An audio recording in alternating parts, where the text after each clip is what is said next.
Baik, Assalamualaikum warahmatullahi wabarakatuh. Salam sehat untuk kita semua. Hari ini kita akan membahas tentang metabolisme basal dan pengaturan suhu tubuh.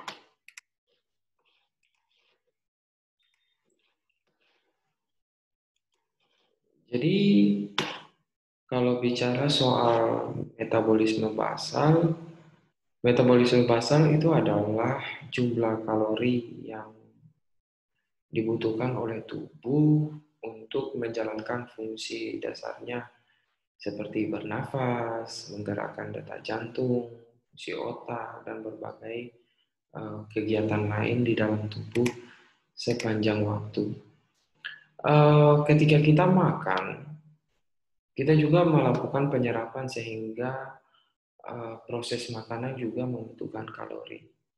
Intinya, semua bagian-bagian kecil dalam tubuh itu ibarat mesin. Nah, yang membakar mesin itu saat bekerja membutuhkan sebuah bensin, untuk tetap mesin itu bisa berfungsi dan kemudian bisa dijalankan.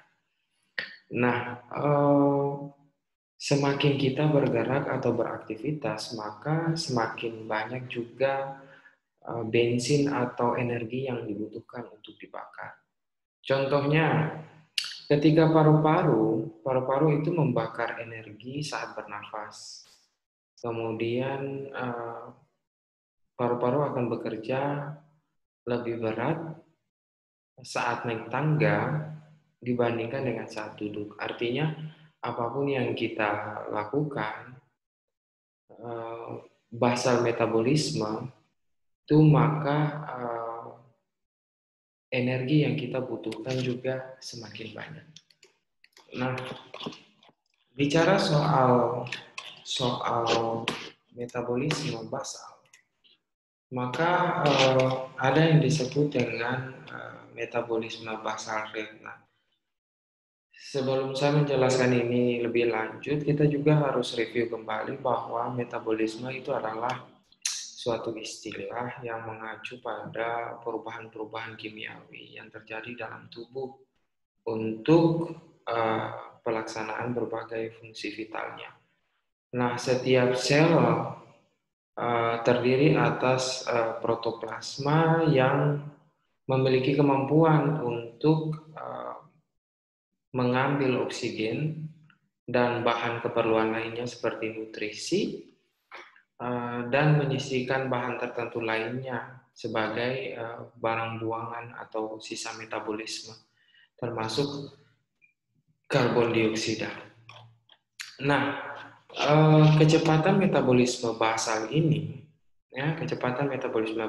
atau basal metabolic rate ini diukur pada orang yang sedang istirahat di tempat tidur, kemudian belum makan dan minum sewaktu malam, dan yang belum terganggu, artinya belum melakukan aktivitas apapun. Baik, jadi kecepatan metabolisme basal ini diukur baik oksigen yang masuk maupun pengeluaran karbon dioksida dan yang lain-lain. Nah, untuk faktor utama yang mempengaruhi kecepatan metabolisme itu adalah ukuran tubuh, ya. Bicara soal ukuran tubuh, kemudian umur, kemudian jenis kelamin, bisa juga iklim yang panas, jenis pakaian yang dipakai, kemudian jenis pekerjaan. Nah, jelas bahwa kecepatan metabolisme itu tergantung dari kegiatan yang seseorang lakukan. Nah, contohnya, seorang buruh bangunan akan lebih tinggi kecepatan metabolismenya daripada seorang yang pekerjaan kantor, ya, pekerjaan kantor yang menjalankan hidup dengan lebih banyak duduk, seperti itu. Nah, kemudian ada faktor-faktor lain yang mempengaruhi juga, seperti ketegangan saraf. Dalam hal ini adalah stres. Stres itu yang paling banyak mempengaruhi kecepatan pernafasan serta kecepatan jantung, kecepatan kerja jantung. Oleh sebab itu, maka basal metabolic rate itu juga akan bekerja dengan sangat tinggi. Nah, selain faktor-faktor di atas, ada juga faktor fisiologis, artinya yang di dalam tubuh itu yang mempengaruhi. Ini teristimewa pada orang-orang yang mengalami penyakit kelainan tiroid yang sudah kita bahas sebelumnya di sistem endokrin. Nah, kelenjar tiroid ini jika berlebihan akan berlebihan disekresikan atau dikeluarkan akan menyebabkan peningkatan kecepatan metabolisme. Nah, contohnya itu kepada orang-orang yang mengalami penyakit hipertiroid atau gondok. Nah, jika kurang, maka kecepatan metabolismenya juga akan juga rendah. Nah, untuk menutupi kehilangan panas dan tapi tetap untuk mempertahankan produksi energi, maka banyak yang dilakukan seperti kurangi bekerja di dalam situasi yang panas, kemudian orang juga memerlukan makanan. Nah, saya tidak akan menjelaskan lebih lanjut tentang proses metabolisme lemak, protein, dan karbohidrat. Kita langsung pada bagaimana sih orang itu menghitung metabolisme basalnya. Nah, berbicara soal metabolisme basal, ya, bicara soal nilai metabolisme basal atau basal energi epinditur, ya, epinditur itu ada beberapa perhitungan yang dikategorikan itu berdasarkan jenis kelamin. Nah, di sini kalau jenis kelamin, kalau untuk yang perempuan itu biasanya 655 tambah 9,6 dikali berat badan, ya, berat badan dalam kilogram, tambah 1,7 atau 1,8 kali tinggi badan, kurang 4,7 kali umur. Ya. Nah, sedangkan untuk yang laki-laki itu ada 66 ditambah 13,7 kali berat badan dalam kilogram tambah 5, ya, tambah 5 kali tinggi badan kurang 6,8 kali umur. Ya. Nah, basal energi ekspenditur atau energi pengeluaran basal ini itu adalah kebutuhan energi untuk mempertahankan kehidupan atau energi yang mendukung proses dasar kehidupan. Ya, ini hampir sama dengan metabolisme basal. Jadi ini adalah rumus dari bagaimana kita menghitung metabolisme basal atau kebutuhan metabolisme dari seseorang berdasarkan dengan umurnya, dan berat badannya. Nah, cuman untuk mengetahui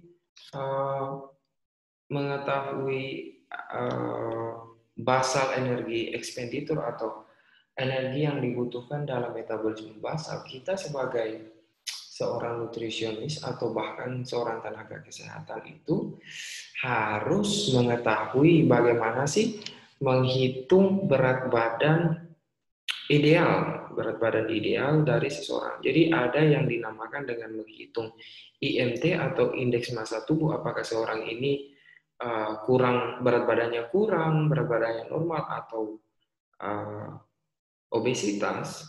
Kita juga harus mengetahui bahwa kira-kira orang ini berat badannya normal nggak sih? Nah, untuk mengetahui berat badannya normal ataukah tidak, itu berdasarkan atas tinggi badan. Ya, dasarnya itu adalah tinggi badan.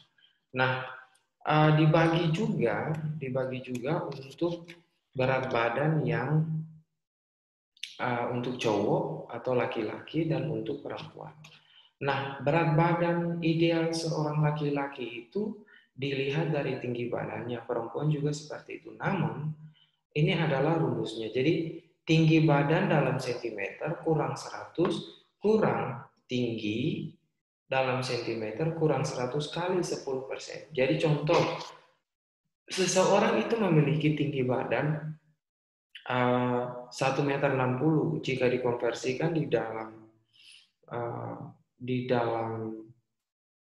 sentimeter, maka 160 cm berarti 160 cm kurang 100 kurang 160 cm kurang 100 kali 10%. Jadi 160 kurang 100 adalah 60. 60 kurang 160 kurang 600 160 kurang 100 kali 10%. Jadi 60 kurang 60 kali 10% atau 6. Jadi 60 kurang 6. Berarti berat badan ideal seorang yang tingginya 160 adalah 54 kg. Nah, kalau yang perempuan 10%-nya itu dikali 15%. Jadi 60 kurang 15% dari 60. Seperti itu ya. Nah,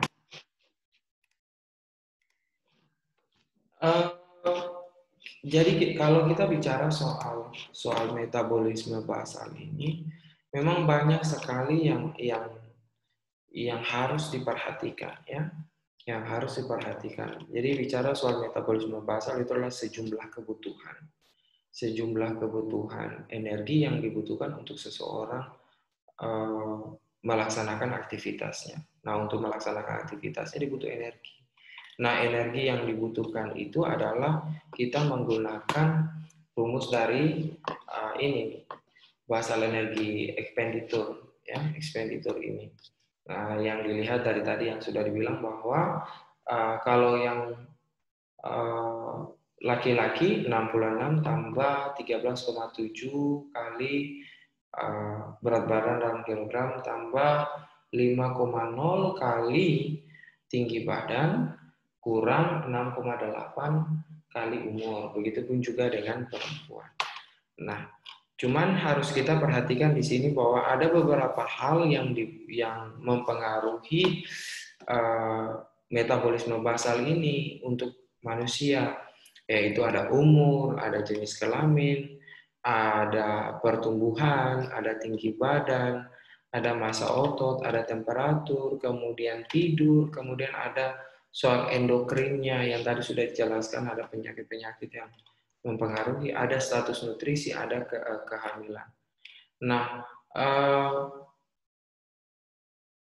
Anda harus memperhatikan hal-hal ini pada saat Anda ingin menentukan bahwa kira-kira kebutuhan energi dari seseorang untuk menjalankan metabolisme basal itu seperti apa. Nah, selain itu juga kan tadi sudah dibilang bahwa ada aktivitas fisik. Beda antara orang yang kerja bangunan dengan orang cuma pekerjaan di kantor. Nah, untuk pekerjaan jenis pekerjaan atau aktivitas fisiknya itu juga dikategorikan dari sangat ringan sampai dengan sangat berat dengan kebutuhan energi, perhitungan kebutuhan energinya juga berbeda-beda ya. Kemudian untuk efek panas makanan atau thermic effect of food juga di sini ketika seseorang ini juga mempengaruhi terhadap metabolisme basal. Jadi kira-kira nutrisi-nutrisi yang mempengaruhi seseorang dalam kebutuhan metabolisme basalnya ada apa saja. Nah, saya kasih contoh. Jadi jika seseorang itu dia makan otot di kawasan gastrointestinal atau di dalam sistem pencernaan itu akan sangat cepat kontraksinya. Nah, jadi pada saat cepat kontraksinya, itu sel akan membuat dan mensekresikan atau mengeluarkan asam lambung untuk memulai tugasnya. Nah, ada beberapa nutrisi yang diabsorpsi atau diserap dengan transport aktif.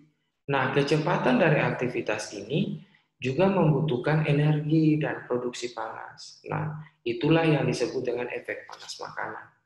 Nah, jadi ketika organ, jadi sebuah organ itu dia akan menjalankan fungsinya juga.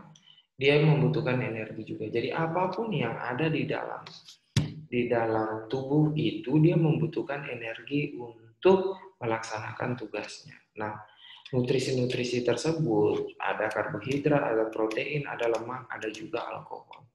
Ya, itu ada perhitungannya sendiri juga. Nah, kita lanjut kepada suhu tubuh. Nah, berbicara soal suhu tubuh, ya, kita berbicara soal suhu tubuh ini. Suhu tubuh itu sebenarnya ketika kita bicara soal sistem endokrin, itu suhu tubuh ini dia diatur oleh sistem saraf, ya, diatur oleh sistem saraf dan kemudian juga sistem endokrin. Nah, untuk saya jelaskan dulu sebelumnya bahwa ini adalah suhu tubuh normal pada usia 3 bulan sampai lebih dari 70 tahun. Memang secara umum dikatakan bahwa suhu tubuh normal itu adalah dari 36,5 derajat Celcius sampai 37 derajat Celcius. Namun, jika Anda ingin menspesifikkan suhu tubuh dari masing-masing umur manusia, Anda ingin mendapatkan data yang valid, maka Anda juga harus menspesifikkan sesuai dengan umurnya. Ya, tidak bisa dipukul rata, ya, digeneralisasi untuk semua kategori umur, ya, seperti itu. Nah, kembali lagi saya bilang bahwa suhu tubuh ini, ya, bicara soal suhu tubuh, itu harus normal antara produksi panas dan kehilangan suhu dari dalam tubuh manusia. Nah, beberapa istilah di dalam suhu tubuh ini dikatakan jika hipotermi atau hipo atau di bawah normal, hiper atau di atas normal dikatakan hipotermi, atau di bawah normal jika suhu tubuhnya itu kurang dari 36 derajat Celcius, ya. Nah, atau 36 di bawah 36,5 derajat Celcius. Jadi kan tadi sudah dibilang bahwa normalnya itu adalah 36,5 derajat Celcius sampai 37 derajat Celcius, ya. Nah, jika di bawahnya 36,5 maka disebut hipotermi. Di atas 37 maka dikatakan hipertermi, ya. Nah, jika orang-orang itu mereka mengalami hipertermi yang tinggi disebut dengan namanya febris. Nah, kembali lagi bahwa pengaturan suhu tubuh itu diatur oleh sistem saraf dan endokrin. Nah, kemarin sudah kita menjelaskan bahwa ada sekitar 33 hormon yang dikeluarkan untuk mengatur sebagai reseptor untuk mengatur organ menjalankan fungsinya. Nah, sama juga dengan pengaturan suhu tubuh. Di sini ada sistem saraf dan sistem endokrin yang mengatur, ya. Nah, untuk sistem saraf itu pengaturan suhu tubuh itu diatur di dalam hipotalamus. Teristimewa itu adalah di dalam anterior pituitary, ya, dan posterior pituitary, ya, atau biasanya disebut dengan hipotalamus anterior. Di sini tugasnya di situ adalah jika terjadi panas tubuh yang berlebihan, maka hipotalamus ini akan mengkomandokan pembuluh darah untuk melakukan vasodilatasi atau melebarkan pembuluh darah supaya peredaran darah itu berjalan dia normal dan suhu tubuh itu bisa keluar dari pembuluh darah, dinding pembuluh darah, naik kepada kulit dan dilakukan evaporasi atau penguapan. Nah, sedangkan ketika suasana dingin, cuaca dingin, itu akan hipotalamus akan memerintahkan pembuluh darah untuk memvasokonstriksi atau mempersempit pembuluh darah supaya jangan terjadi pengeluaran suhu tubuh, panas tubuh yang terlalu banyak. Nah, sedangkan untuk sistem endokrin sendiri itu ada dua organ yang bekerja di sini atas komando dari hormon, yaitu kelenjar adrenalin dan kemudian ada hormon tiroid, ada kelenjar tiroid. Nah, untuk di dalam adrenalin ini ada yang dinamakan dengan medula adrenalin. Nah, medula adrenalin ini saat dingin dia mensekresikan dan mensekresikan hormonnya, hormon adrenalin, epinefrin dan norepinefrin untuk menstimulasi metabolisme supaya meningkatkan pembentukan panas, ya. Jadi adrenalin ini akan meninggikan, mengeluarkan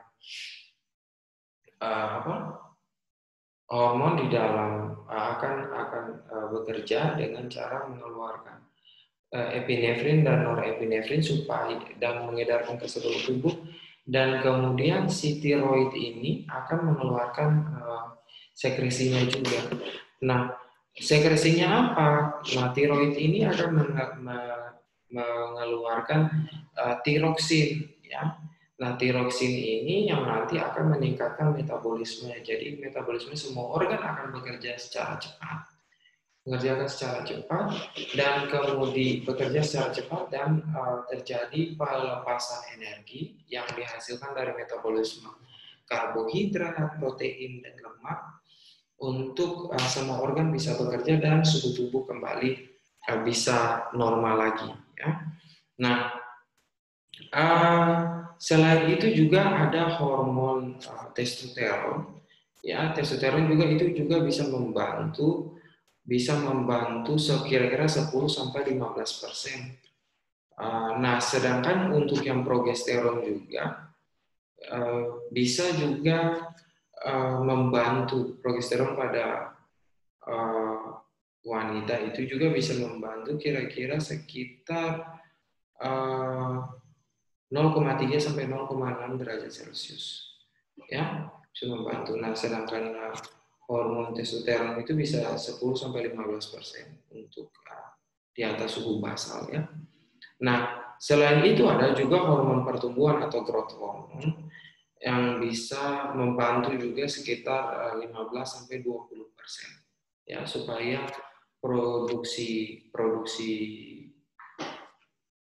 suhu badan juga bisa tetap stabil. Jadi ini adalah organ-organ dan hormon yang mengatur dalam pengeluaran suhu tubuh, ya, pengaturan suhu tubuh. Ada diatur secara umum itu di hipotalamus, kemudian ada organ-organ seperti testis, ada ovarium, ada adrenalin, ada tiroid yang masing-masing mengeluarkan hormonnya. Kalau adrenalin dari medula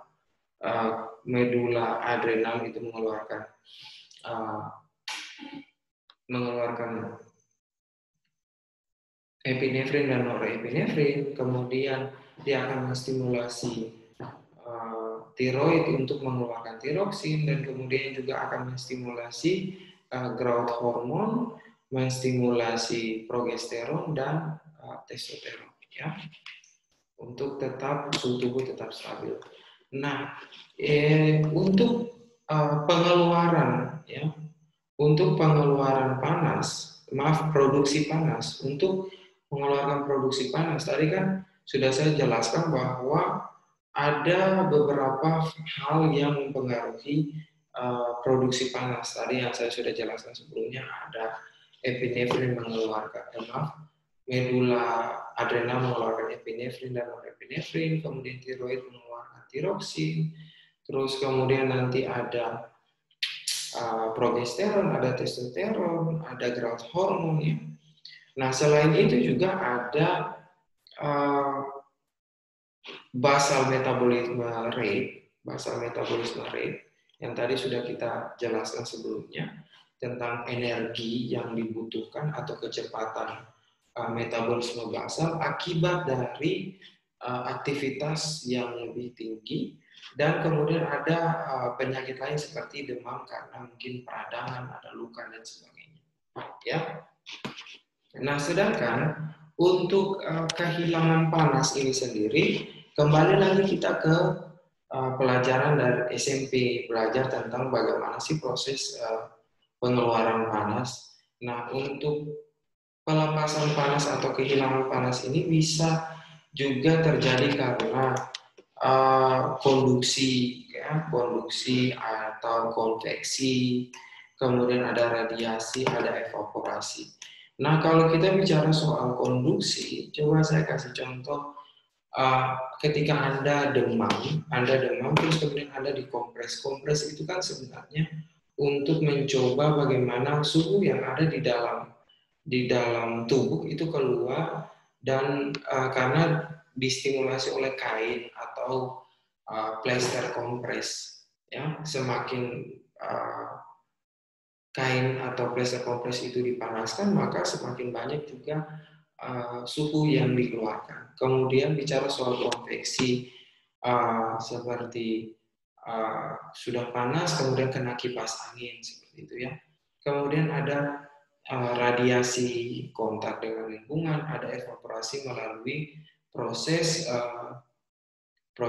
penguapan. Jadi kayak contoh Anda sakit terus kemudian disuruh untuk menggunakan selimut yang tebal, kemudian ada keringat. Nah, keringat itu sebenarnya hasil dari proses pengeluaran panas. Jadi panas itu kan isinya ada uap, itu isinya panas, dan uap itu isinya ada H2O atau air. Jadi air itu yang merupakan hasil dari evaporasi. Jadi air dari darah keluar dari pembuluh darah, kemudian naik ke kulit, dan kemudian makanya ketika Anda coba lihat ketika panas, ada seperti uap yang keluar dari dalam tubuh Anda. Nah, itu adalah uap-uap air yang keluar. Ya, itu adalah proses dari pengeluaran atau pelepasan dari panas. Nah, ada beberapa faktor yang mempengaruhi suhu tubuh. Yang mempengaruhi suhu tubuh di sini ada usia, ya, ada usia atau umur. Nah, saya kasih contoh, bayi itu dia sangat rawan sekali terhadap suhu lingkungan yang ekstrim. Kemudian anak-anak lebih labil dibanding dengan orang dewasa. Namun orang yang lebih tua itu juga risiko untuk hipotermi. Nah, kenapa sampai setiap usia itu dia memiliki risiko terhadap suhu tubuh? Bayi memiliki hipotalamus, ya, memiliki hipotalamus atau memiliki organ-organ yang belum matang. Jadi oleh sebab itu pengaturan suhu tubuhnya itu belum baik. Nah, kemudian untuk anak-anak lebih labil dibandingkan dengan orang dewasa karena memang betul untuk hormonnya belum diproduksi dengan baik, pengaturan hipotalamus juga belum baik ya. Apalagi bayi, ubun-ubunnya itu belum terbentuk, tulang tengkoraknya kan belum bisa rapat, belum matang, otaknya juga belum matang. Nah, jadi hormon hipotalamus juga termasuk belum matang, apalagi hormon-hormon itu. Anak-anak juga masih dalam proses pembentukan. Orang dewasa sudah matang. Nah, grafiknya akan menjadi fluktuatif, menurun pada saat orang sudah mulai tua karena memang organnya sudah mulai kurang berfungsi dengan baik. Terus ditambah lagi dengan kulit sudah kehilangan lemak karena yang membantu agar tubuh itu dia tetap hangat. Itu adalah lemak yang berada di bawah jaringan kulit yang dinamakan dengan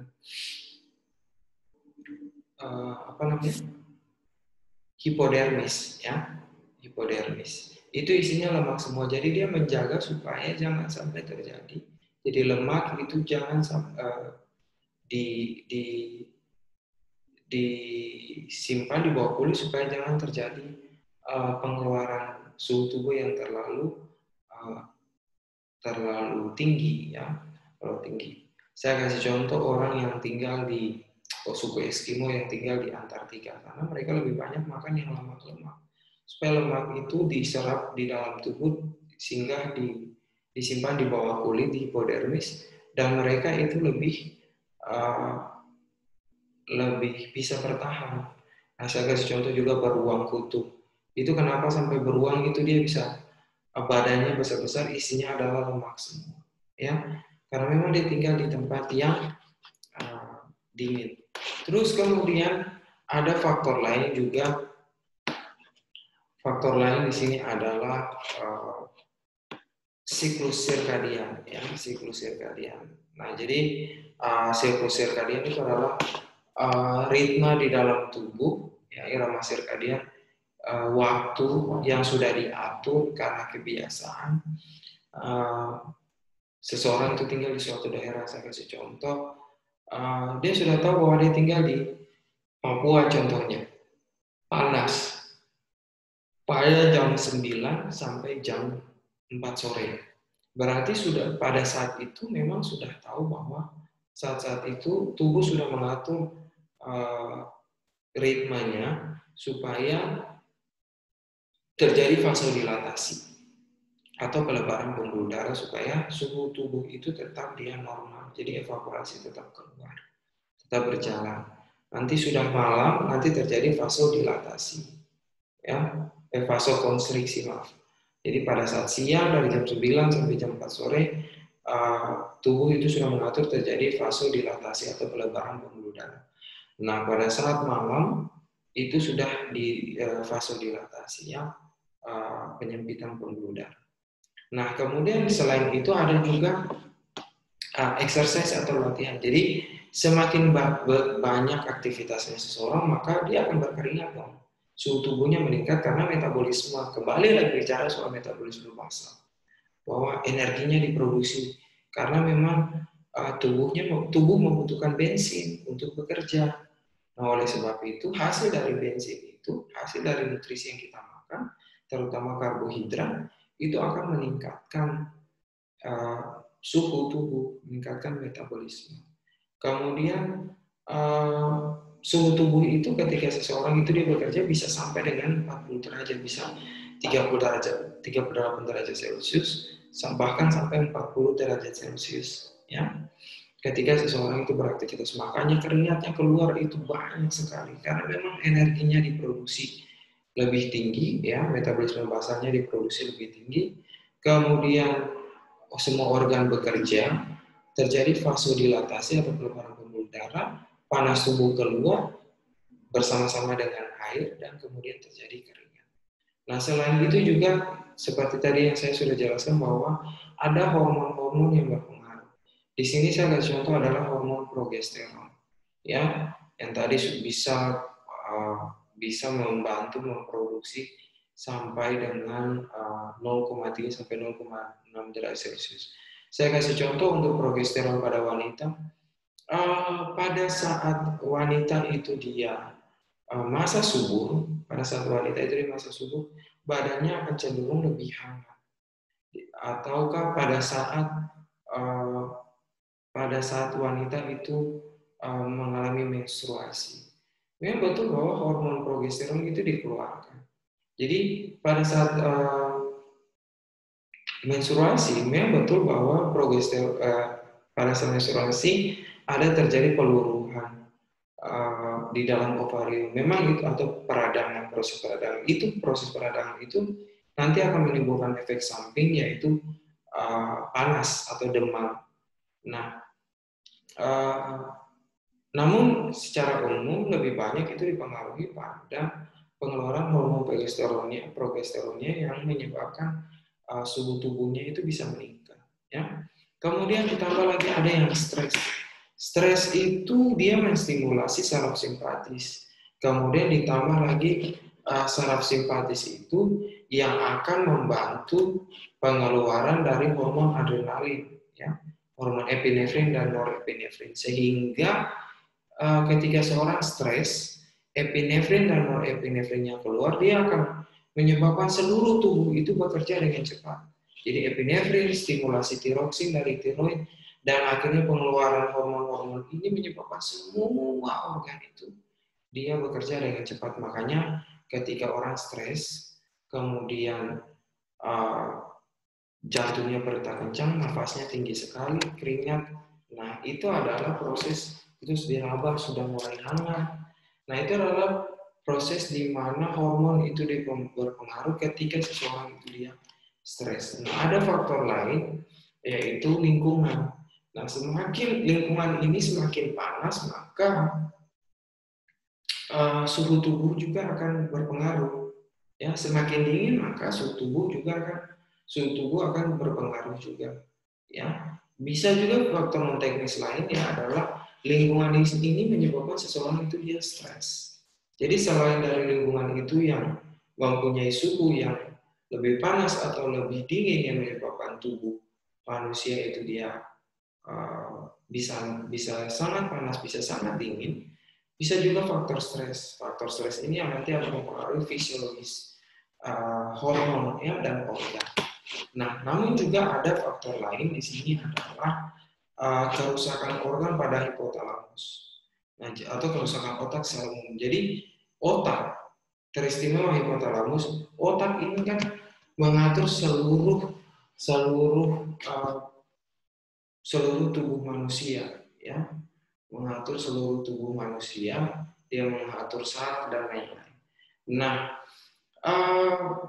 ketika terjadi kerusakan otak di sana, maka ya otomatis kinerja dari tubuh itu juga akan tidak baik, termasuk apalagi kanker di dalam daerah sekitar hipotalamus, ya, atau kanker otak itu nanti akan mempengaruhi di mana-mana. Ya, kemudian proses demam. Nah, demam ini bisa menyebabkan peningkatan metabolisme itu sampai dengan 120%. Jadi contoh normalnya adalah 36,5 sampai 37 derajat Celcius. Bisa naik itu sampai 40 derajat Celcius, apalagi punya peradangan. Ya. Nah, kemudian 120% itu untuk setiap peningkatan suhu sampai dengan 10 derajat Celcius, bisa sampai segitu. Nah, selain itu ada bicara soal status gizi. Jadi status gizi itu juga mempengaruhi proses suhu tubuh yang ada di dalam tubuh. Nah, saya kasih contoh begini. Tadi kita sudah menjelaskan di sana bahwa ada umur yang mempengaruhi, ya. Umur mempengaruhi pengaturan suhu tubuh. Oke, secara umum kita bicara tadi bahwa anak kecil, orang dewasa, kemudian orang yang tua. Anak kecil karena otaknya belum sempurna, pengeluaran hormon belum sempurna. Terus kemudian orang tua karena memang organnya sudah mulai kelelahan, kemudian lemak di bawah kulit juga sudah tidak banyak. Nah, itu adalah hal yang normal. Nah, namun ketika bicara soal malnutrisi ini kan seperti tadi kita sudah jelaskan di depan bahwa metabolisme rate itu dia membutuhkan energi. Energinya itu didapat dari karbohidrat, protein, lemak, alkohol. Nah, jadi ketika ada nutrisi yang kurang, maka kecepatan metabolismenya itu menjadi berkurang dan otomatis akan mempengaruhi proses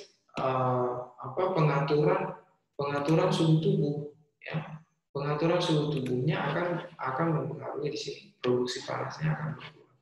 Nah, namun ketika berbicara soal Faktor lain, anak kecil yang malnutrisi ini otomatis ketika nutrisinya kurang, apa yang mau diproduksi, apa yang mau didapatkan? Ya, bensin sudah tidak ada, bagaimana mesin mau jalan? Nah, bagaimana nutrisinya mau ada supaya bisa disimpan ataukah bahkan dibongkar pada saat terjadi hal-hal yang lain seperti uh, stres, kemudian ini kerja, aktivitas dan lain-lain. Karena memang nutrisi itu sangat dibutuhkan sekali. Nah, jadi contoh anak-anak yang mengalami malnutrisi itu kecepatan metabolismenya itu bisa menurun bisa sampai 20-30%. Nah, kalau seandainya yang tadi demam itu saja setiap peningkatan 10 derajat Celcius itu membutuhkan kecepatan metabolismenya itu kira-kira meningkat sampai 120%. Nah, jika anak yang kekurangan nutrisi atau orang kekurangan nutrisi ini bisa menurun sampai 20-30%. Ya, karena memang otomatis yang tubuh butuhkan untuk melaksanakan metabolisme nggak ada, ya, tidak ada. Nah, jadi itulah mengapa sampai orang-orang yang mengalami malnutrisi itu sering sekali mengalami hipotermia, ya, hipotermia sehingga mereka membutuhkan baju-baju yang hangat, ya, karena tadi saya bilang hipodermisnya tidak ada cairan lemak di bawah kulit untuk membuat tubuh itu dia tetap hangat. Jadi memang ini adalah keterkaitan antara metabolisme basal dengan suhu tubuh. Jadi suhu tubuh membutuhkan energi, ya. Jadi energi itu ya metabolisme basal itu. Jadi metabolisme basal itu didapatkan dari energi yang dihasilkan untuk mengatur suhu tubuh, ya, seperti itu. Jadi banyak sekali hal-hal yang saling mempengaruhi ketika berbicara antara metabolisme basal dengan pengaturan suhu tubuh, ya. Jadi suhu tubuh itu dipengaruhi oleh kecepatan metabolisme. Jadi kecepatan metabolisme dipengaruhi oleh banyak hal. Ya, ada faktor-faktor yang sangat banyak sekali. Jadi mungkin sekian dari saya. Jangan lupa like, comment, and subscribe. Kemudian tugas ada di link deskripsi. Selamat mengerjakan tugas dan tetap semangat.